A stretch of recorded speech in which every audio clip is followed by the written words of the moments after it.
అందరికీ praise lord. ఈరోజు April 20వ తారీఖు దేవుని వాక్య ధ్యానాన్ని మనము చూసుకుందాం.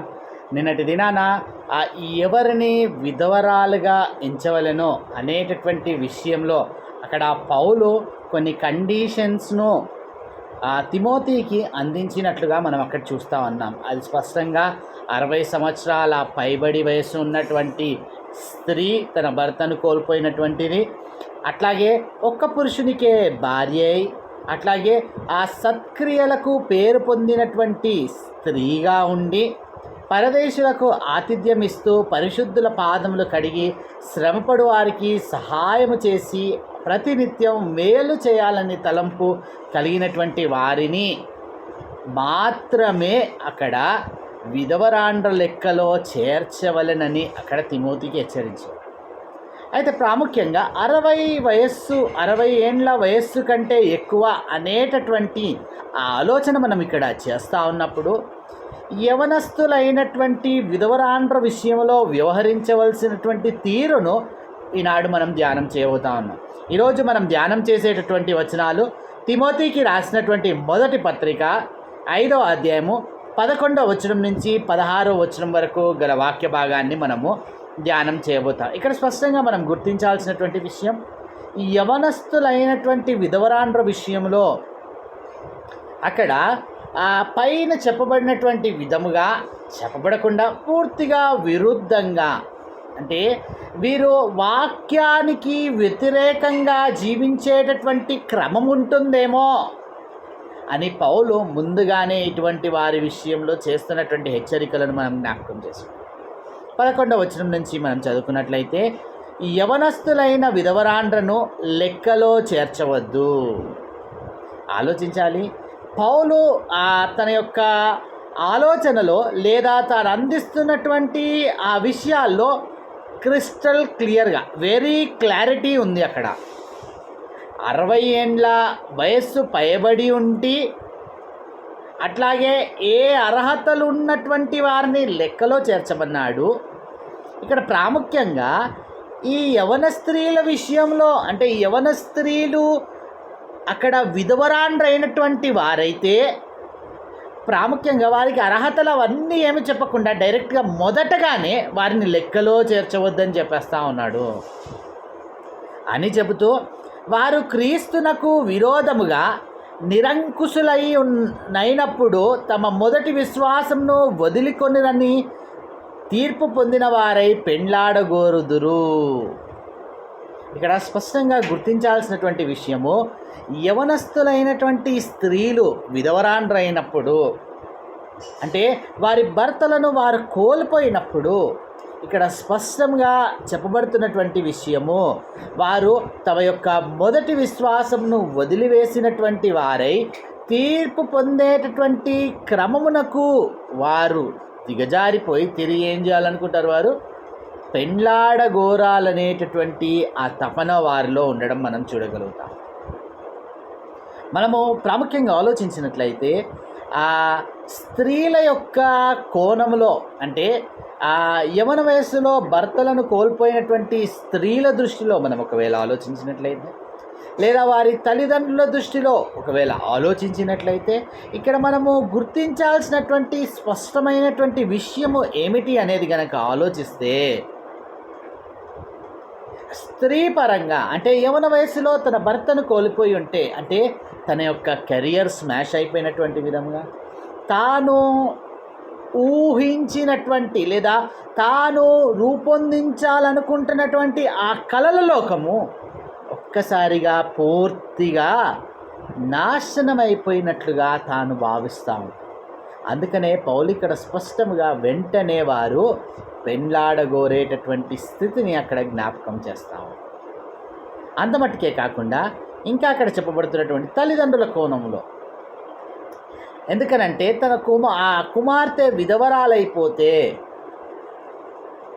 ఎన్ని సంవత్సరాలు మేము ఉండమో కాబట్టి తిరిగి పెళ్లి చేసేస్తే ఒక పని అయిపోతుంది. అంటే ఎటు తిరిగి వచ్చి కూడా యవనస్తులైనటువంటి స్త్రీలు విధవరాండ్రైనప్పుడు పౌలు క్లియర్గా అక్కడ హెచ్చరిస్తున్నటువంటి విషయము, అటువంటి వారు పెళ్లి చేసుకోవడం ఉత్తమము.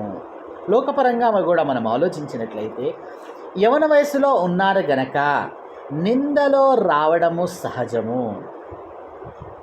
కాబట్టి అటువంటి నిందలను అధిగమించడానికి కూడా ఇక్కడ పౌలు క్లియర్గా హెచ్చరిస్తాం. ఇంకా అక్కడ మాట్లాడుతూ 13వ వచనంలో అంటాడు, మరియు వారు ఇంటింటా తిరుగులాడుచు బద్ధకురాన్ రగుటకు మాత్రమే గాక ఆడరాని మాటలాడుచు వదరబోతులను పరుల జోలికి పోవువారు నగుటకును నేర్చుకొందురు.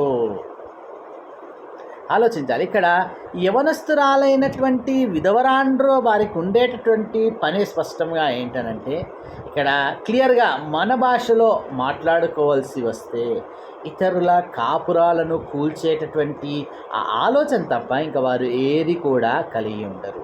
అందుకని ఏమంటా ఉన్నాడు ఇక్కడ పౌలు, వారు బద్ధకురాండ్రై ఇంటింటా తిరుగులాడుచు ఆడరాని మాట్లాడుచు వదరబోతుల జోలికి పోవచ్చు ఏమంటా ఉన్నారు, ఇటువంటి వాటినే వారు నేర్చుకుంటూ ఉంటారు.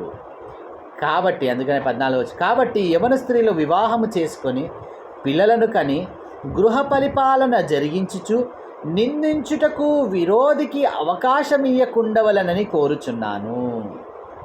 అంటే లోకం దృష్టి కోణంలో మనం ఏదైతే మాట్లాడుకున్నామో అటువంటి వారికి మాట్లాడడానికి అవకాశం ఉండకుండా స్పష్టంగా ఏం చెప్తా ఉన్నాడండి, వారు పెండ్లాడి తిరిగి పిల్లలను కని వారు గృహ పరిపాలన విషయంలో నిమగ్నమై ఉండిపోయి ఎదుటి వారికి మాట్లాడేటటువంటి అవకాశము ఇయ్యకూడదు అని అంటాం.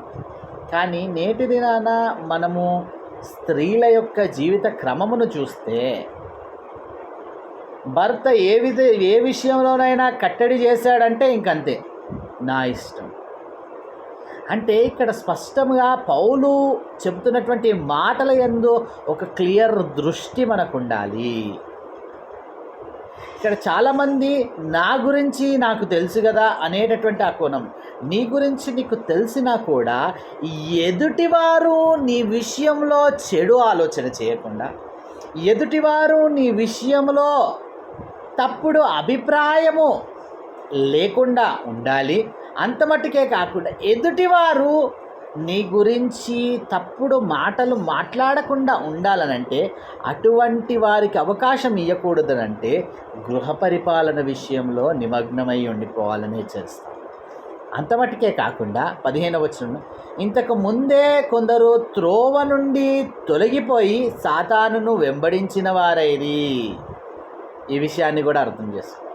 అంటే పౌలు యొక్క ఉద్దేశం క్లియర్గా ఇక్కడ ఏంటో అంటే, కొంతమంది స్త్రీలు ఆల్రెడీ వ్యభిచార మనస్సు కలిగినటువంటి వారై కామాతప్తులై వారేంటనంటే త్రోవ తప్పిపోయి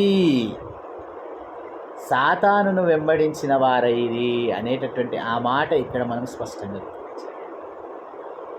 అంటే ఇట్టి విధముగా విచ్చలివిడిగా తిరిగేదానికన్నా కూడా వివాహము చేసుకొని ఒక గృహ పరిపాలనలో నిమగ్నమై స్థిరముగా ఒక ఇంటికి కట్టుబడి ఉండడమే మేలు కదా అనేది పౌలు యొక్క ఉద్దేశం. ఇంకా ఆ విషయాన్ని చెబుతూ అంటాడు, విశ్వాసురాలైన ఏ స్త్రీ ఇంటనైనను విధవరాండ్రుండిన ఎడల సంఘము నిజముగా అనాథలైన విధవరాండ్రకు సహాయము చేయుటకై దాని మీద భారము లేకుండా ఆమెయే వీరికి సహాయము చేయవలెను. ఈ విషయాన్ని కూడా స్పష్టంగా మనం గుర్తించాలి.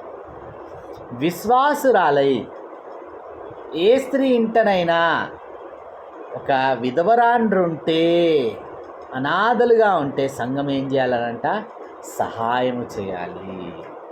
ఎందుకనంటే భర్తలు ఇక్కడ మనము గుర్తించాల్సినటువంటి విషయము అంటే కేవలం ఇక్కడ విధవరాండ్ర విషయంలోనే కానివ్వండి, లేదా ఏ కుటుంబ విషయంలోనే కానివ్వండి, వారి అవసరతలో లేదా వారు ఉంటున్నటువంటి ఆ బాధలలో వారిని పరామర్శించి సంఘం ఇచ్చేటటువంటి ఓదార్పు చాలా ప్రాముఖ్యమైనటువంటి విషయం. అట్టి అనాథలైనటువంటి విధవరాండ్రకు సంఘం ఏం చేయాలని ఇక్కడ హెచ్చరిక చేస్తూ ఉన్నాడు, సహాయము చేయాలని అంటా ఉన్నాడు.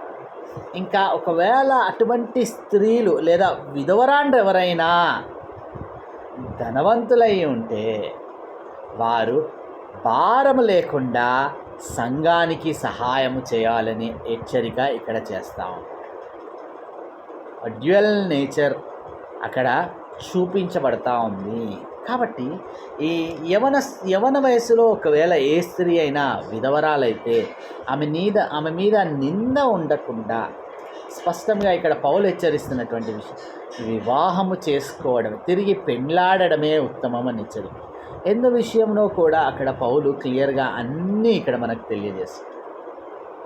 కాబట్టి వాక్య విరుద్ధపు జీవితాన్ని లేదా అటువంటి దిగజారుడు స్థితిలో పడిపోయేటటువంటి అవకాశాలు మెండుగా ఉంటున్నాయి కనుక అటువంటి వారు పెళ్లి చేసుకొని గృహ పరిపాలన విషయంలో నిలకడగా నిమగ్నమై ఉండిపోవడమే మేలని ఇక్కడ పౌలు హెచ్చరిస్తున్నటువంటి విషయం. ఇక్కడ ఆలోచించాల్సినటువంటి విషయం, పౌలు యొక్క ఆలోచన ఎంత మైండ్ బ్లోయింగో. నిజంగా పరిశుద్ధాత్ముడు పౌలు ద్వారా, అంటే ఒక రకంగా ఆలోచిస్తే ఏ కోణంలో పౌలు సంఘంలో ఉంటున్నటువంటి విషయంలో మాట్లాడలేదు. ఇక్కడ ఒక్కొక్కటిగా అన్ని విషయాలను కూడా క్లారిఫై చేస్తూ ఉన్నాడు. అది ఆదినాన తిమోతి అక్కడ ఉంటున్నటువంటి ఎఫెసు సంఘానికి అది అవసరమైంది. నేటి దినాన కూడా అనేక సంఘాలకు ఇటువంటి ఈ పత్రికలు లైఫ్ లైన్గా ఉంటున్నట్లుగా మనం చూడగలుగుతాం. ఎంత చక్కని ఆలోచనతో ఇక్కడ ఇట్టి విషయాలను అందిస్తా ఉన్నా. అంటే ఈ విధవరాండ్ర ద్వారా సంఘము ఎట్టి పరిస్థితుల్లో కూడా నింద పాలవద్దు, అపవిత్రపు ఆలోచన సంఘము మీద రాకూడదు అనేటటువంటి ఆలోచన కలిగి పౌలు ఇక్కడ ఈ విషయాలను తెలియజేస్తాం. కాబట్టి క్లియర్గా యవనస్తురాలైనటువంటి విధవరాండ్ర విషయంలో ఇక్కడ అందిస్తున్నటువంటి ఈ మాటలను మనం ప్రార్థన చేస్తాం. అత్యంత కృపగల దేవ, అయ్యే యవనస్తురాలైనటువంటి విధవరాండ్ర విషయంలో మీరు చేస్తున్నటువంటి ఆ హెచ్చరికలను ఇక్కడ మేము దృష్టించి స్పష్టముగా తండ్రి అయ్యా, వారి తిరిగి పెళ్లి చేసుకోవడమే ఉత్తమం, ఒక చక్కని గృహ పరిపాలనలో నిమగ్నమై ఉండడమే వారికి ఉత్తమమని ఇక్కడ హెచ్చరిక చేస్తాం. అయ్యా, త్రోవ తప్పిన వారై సాతాను వారు వెంబడించు వారు కాకుండా తండ్రి దేవా, ఏ విషయం ఉత్తమమో ఇక్కడ క్లియర్గా తెలియజేస్తుంది. అయ్యా, ఇట్టి స్పృహ కలిగి ఇన్స్ట్రక్ట్ చేసే విషయం, హెచ్చరిక చేసే విషయంలో అయ్యా ఇక్కడ ఒక క్లియర్ మార్గదర్శకాన్ని మాకు ఇక్కడ తెలియజేస్తుంది. ఇట్టి రీతిగా ముందుకు కొనసాగుటకు, సంఘంలో ఉంటున్నటువంటి విధవరాండ్రకు అయ్యా, అనాథలైతే సహాయము చేయుటకు మీ కృపను అనుగ్రహించి అయ్యా, ప్రతి విషయంలోనూ ఇట్టి అయ్యా ఆలోచనల పట్ల ఒక స్పృహ కలిగిన వారమై ముందుకు కొనసాగటాన్ని మీ కృపలో భద్రపరుచుకున్నాము. యేసు నామములో ప్రార్థించి అడిగి వేడుకుంటున్నాం తండ్రి, ఆమేన్.